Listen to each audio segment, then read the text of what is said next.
The race for U.S. Senate just got more crowded today. Former longtime TV meteorologist Mark Ronchetti announced he will also be running for Tom Udall's job. Action 7 News reporter Marissa Armas tells us what this means for the rest of those running. Marissa. Well, with 5 candidates running on the Republican side and 2 on the Democrat side, it's still anyone's race, but it's going to be tough to beat out Congressman Ben Ray Lujan.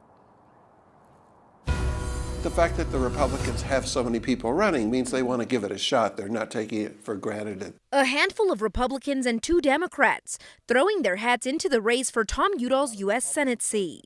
Ben Ray Lujan would have to be considered, the front runner in the general election, but the Republicans aren't giving up. Former TV meteorologist Mark Ronchetti is the latest to announce his interest in the seat, making him the 5th person to enter the GOP field.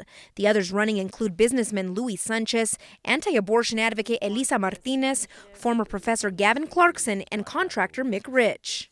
I would think that Mick Rich and Mark Ronchetti have the leg up in this terms of name recognition at the moment. Aside from Representative Ben Ray Lujan on the Democratic side, accountant Andrew Perkins is also giving it a shot. On the Democratic side, we don't see as much competition. That's because Ben Ray Lujan's in the race. He's a current U.S. congressperson representing the Northern Congressional District. So he has a lot of clout. With such a crowded playing field, the challenge for the Republican Party is notoriety.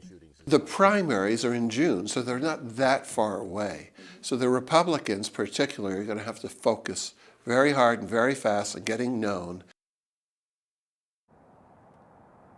We reached out to the Republican Party to ask them who they'll be supporting, but they said that they can't endorse anyone until after the primaries. Reporting live in Albuquerque, Marissa Armas, KOAT Action 7 News. And Senator Tom Udall is retiring after holding the seat for 2 terms. A short time ago, I talked one-on-one with the newest candidate, Mark Ronchetti. It is part of our commitment to you in the 2020 election.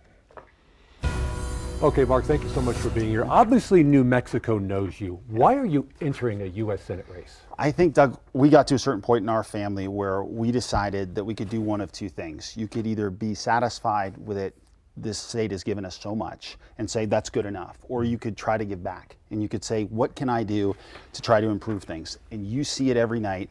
I see it every night from where I sat as well, which is we see more and more crime, and there's more and more stuff that we report on. And you just get to the point where you're like, we have to put our foot in the ground and do something. Talk about your qualifications. Yeah.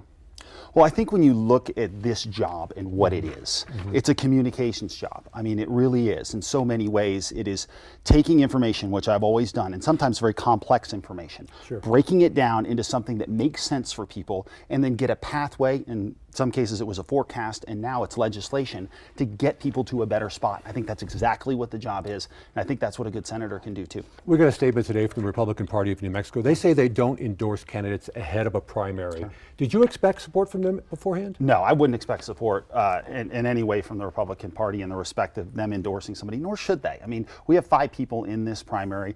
All the Republican voters are going to get the chance to figure out exactly who they like, and I look forward to being part of that process. A lot of people in the Republican Party are critical of climate change. Obviously, with your background, no pun intended, meteorologist, where do you stand on that? Look, when you add CO2 to an air parcel, it's going to warm. So do we have to address climate change? Yes, but do we have to address climate change in a way that destroys New Mexico's economy? The answer is no, and too many solutions have been that way. It's stop fracking, things. I mean, that would really kill the economy of this state. We are such an oil and gas state. We have to come up with solutions that work for the people here. A lot of aspiring politicians start at the city or county level. You're going big. You're going right to the U.S. Senate, or trying to. Why? Well, I think when you get to a certain point and you see as many people as I've had the chance to see and talk to, you feel like you can represent them well. And I think that that's where we're looking at all of this. I looked at the full picture and the chance to run, and I saw this as the best chance to reach people. And I've been all over this state. And honestly, I love this state in the respect that from the northern mountains to the southern deserts, I think you fall in love with the people of the state, not just one area. And talk about going big. Many believe your opponent, if you get through the primary to the general, will be Ben Ray Lujan. That is arguably the biggest name in New Mexico politics ever, Lujan. Right. And so what do you do when you think you need to do something? Do you look at the opponent and say, wow, he comes from a political family. wow, he's been in the House for a long time. Those things are all true, but it doesn't mean he should be the U.S. Senator. And I think there are a lot of people out there who are frustrated in the direction of Washington, and he's been right in the middle of that. We can operate differently here, but to operate differently, you got to have different leadership. All right, Mark Ronchetti, candidate for U.S. Senate on the Republican Party. Thanks for being here, Mark.